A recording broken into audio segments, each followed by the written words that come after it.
and having some technical issues here. But like I said, guys, I want to make it quick, and then I'm gonna go do my own video where I can kind of just upload it to you guys and everything like that. I don't know why it stopped and everything. I'm your host, Daris D. McKinney. I wanted to come on and just have a conversation with you guys about the circumstances of the culture and the life that we're all going through. I don't care what race you are, white, black, Asian, Hispanic, Arabic, Middle East, whatever, Indian, whatever race you are. I think in the long run, some of this stuff being kind of comes into factor. A lot of people don't want men to have a conversation with men or have a conversation with women about how to correspond in the world with men. But I think we heard enough. I think women have communicated very heavily that they think that men are soft and they're weak and they're shell of what they should be.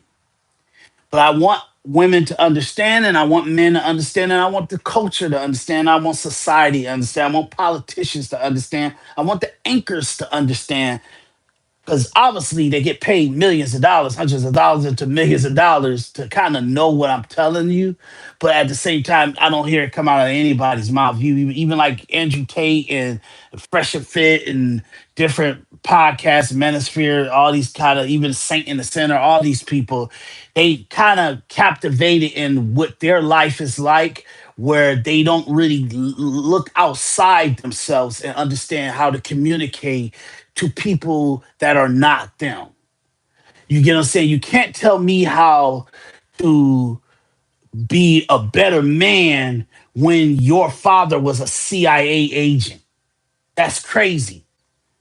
And a lot of the things he's taught you was under that idealism of him being able to have the ability to do a CIA agent job. So when Andrew Tate is kind of talking about how great he is and all that other stuff, you got to understand his father was a CIA agent, and when he was a child, 5 years old or so, he was learned how to be a great chess player. The average, you got 8.4 billion people on the planet, and the average men out of the 8.4 billion people on the planet, you got maybe 10%. May, and I'm talking, that's a high figure. You may have 10% of men that would be is some kind of tactical, psychological, intellectual parameter that Andrew Tate, that President Obama, that even Jay Z, it don't even have to be from a father. It could be from a mentor. It could be from a societal thing that was repetitiously habit forming that you just gravitated to, and that built them. But one thing that they all have in common is they have somebody in their life inflating their head and their value, and that put them in a situation where they kind of prove that to be true.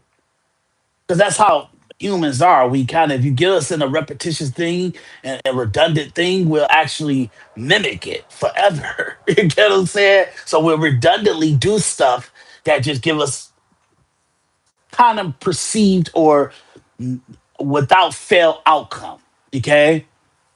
So um to be clear, that's what I kind of want to talk to you guys about understanding that there's nothing new under the sun.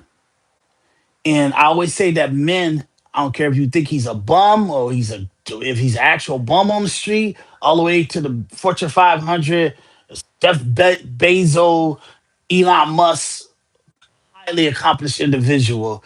One thing they all have in common is the Alexander syndrome, the ability to conquer and achieve.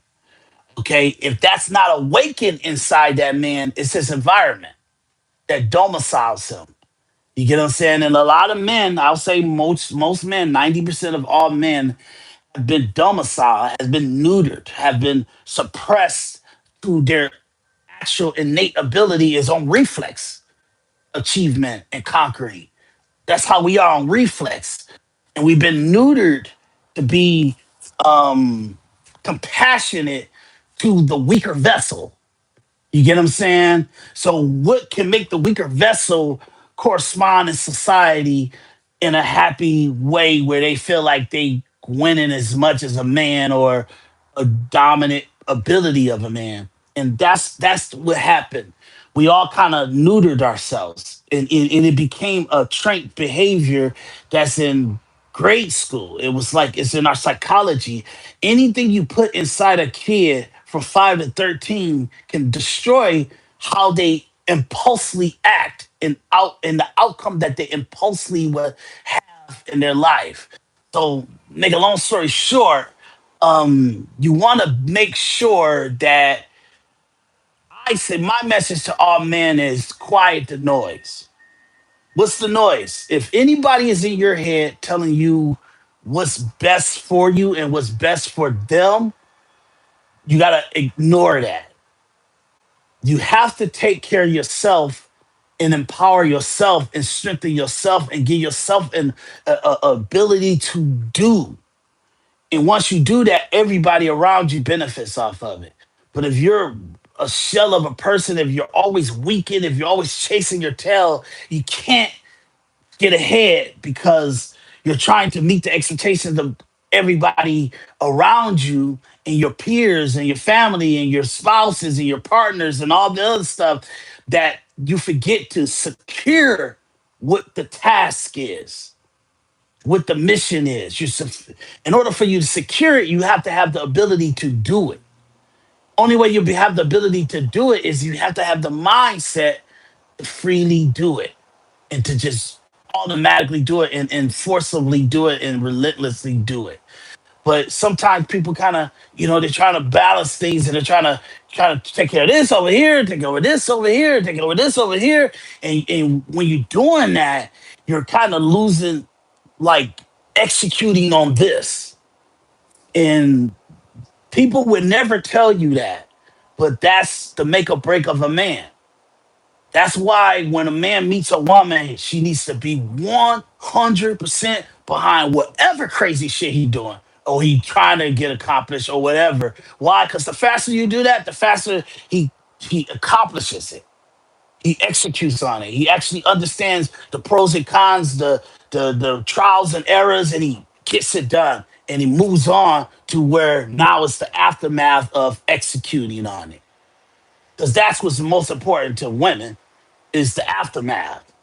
You get what I'm saying? But you have a society for the last 70 years that we've been kind of fixated on like what's going on now, and all everybody care about is the aftermath. So why destroy what needs to happen now in order to have that aftermath?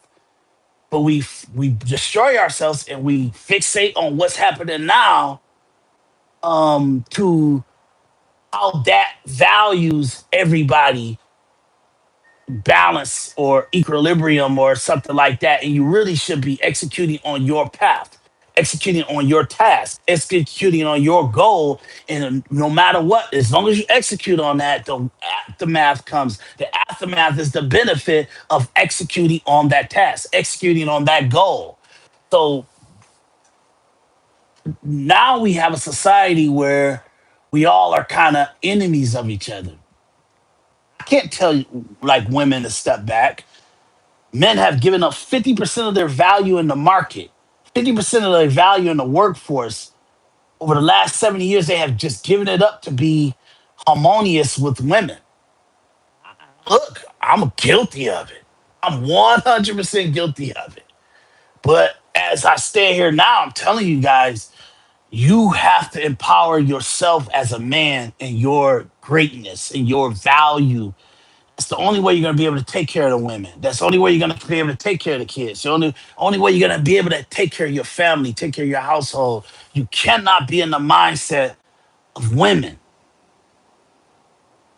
because they don't want you like that. They think you're weak if you're like that. So look, this Individual Perspective podcast, that's my message, okay? My name is Daris D. McKinney, and I'll see you guys on the flip side, okay? Check you out.